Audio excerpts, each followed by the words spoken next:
বিসমিল্লাহির রাহমানির রাহিম। আপনার জীবন কি সত্যিকার অর্থে সাফ?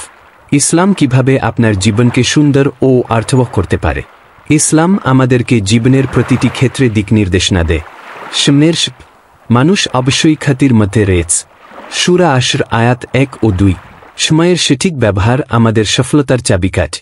প্রতিদিনের কাজগুলোতে শৃঙ্খলা আনার জন্য সালাতের সময়সূচি একটি চমৎকার উদাহরণ।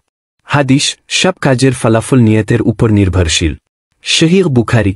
আলোচন: যে কাজই আমরা করি তা শুধুমাত্র আল্লাহর সন্তুষ্টির জন্য হলে সেই কাজ আমাদের জন্য কল্যাণ বয়ে আন। পারস্পরিক সম্পর্কের যত্ন নেওয়া। কুরআনের আয়াত: তোমরা সদ্ব্যবহার করো পিতামাতার সঙ্গে এবং আত্মীয় স্বজনদের প্রতি। সূরা নিসা আয়াত 37। আলোচন: পরিবার ও সমাজের প্রতি দায়িত্ব পালন করাই একজন প্রকৃত মুসলিমের পরিচয়। ইবাদত ও পরিশ্রমের ভারসাম্য। ইসলামের দৃষ্টিতে কাজকে ইবাদত বলা হয়েছে। উদাহরণ: প্রিয় নবী সাল্লাল্লাহু আলাইহি ওয়াসাল্লাম নিজেও ব্যবসা করেছেন, ঘরের কাজেও সহায়তা করেছেন। মানুষ অবশ্যই ক্ষতির মধ্যে রয়েছে। সূরা আশর আয়াত 1 ও 2।